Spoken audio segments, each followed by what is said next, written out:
Carlos was always a tough man.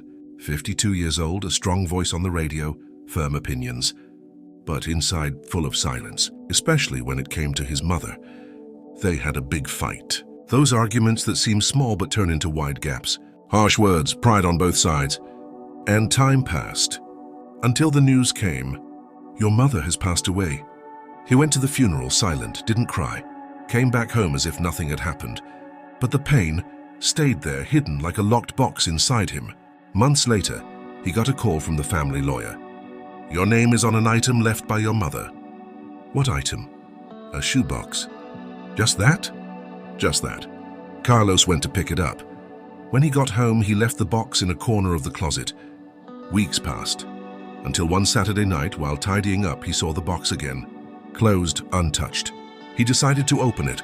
Inside, dozens of handwritten letters, most signed Mom. With shaking hands, he opened the first one. Sung, today you turned 30.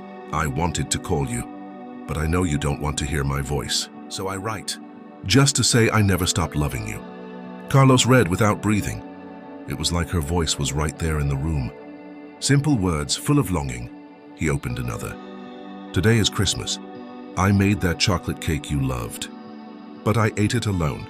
The silence of the house reminded me of your silence with me. Carlos sat on the floor. He stayed there reading for hours. Each letter marked a date, a birthday, a random moment. She never stopped writing, even without answers. That broke the tough man. Slowly, he began to understand. She didn't expect forgiveness. She just wanted to be remembered. At the bottom of the box, he found a photo of them when he was a child. On the back, in her handwriting, my greatest gift, even when you don't see me this way. Carlos cried like he hadn't cried in years, not just sadness. Regret. That night, he turned on the radio microphone. Good evening. Tonight, I'm not telling stories. Tonight, I'm telling mine. And then he read one of the letters live. Silence. After reading, he turned off the mic, went home. Slept peacefully for the first time in a long time. The next day, his phone was full of messages. Listeners thanking him, saying they also had things locked inside. Letters, regrets, hugs not given. Carlos realized he wasn't alone. Everyone has a locked box inside. After that night on the radio, Carlos decided not to keep the letters only for himself. He created a regular segment on the show called Letters That Heal. Every week he read a letter from the box, or from listeners who sent their own stories. It was like opening a wound, but also a medicine. Over time, messages started coming from everywhere. People saying they were afraid to forgive, that they were afraid to try, that they didn't know how to say I love you after so long. Carlos understood it wasn't just his story. It was many people's story. One day among the letters, he found one without a sender. It was a surprise. The letter said, Sung, if you're reading this, I hope you found courage. Life is too short to hold grudges. Act today because tomorrow may not come. It was his mother's last letter. She wrote it for the future, for when he was ready. Carlos decided he was. He called Anna, his daughter, who he had been distant from for years. Anna, I have something to tell you, and this time I want you to hear my heart, not my harsh voice. Anna answered, surprised. Dad? Yes, daughter. I was wrong with you.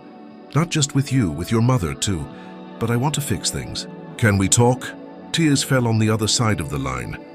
It was the start of a new relationship.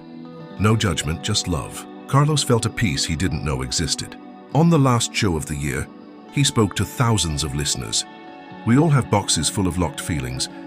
I had mine full of unread letters, silence, grudges. But I discovered opening that box is the first step to truly living. Don't wait for time to run out to say what you feel. Forgive. Ask for forgiveness, love. Because life is brief, and love has no end. The shoebox became a symbol, not just of his mother's letters, but of all the words that need to be said, of all the bridges that need to be built. Carlos knows that even with all the pain from the past, the future can be different. He learned it doesn't matter the age. It's always time to open the box, let the words out, and love. And you?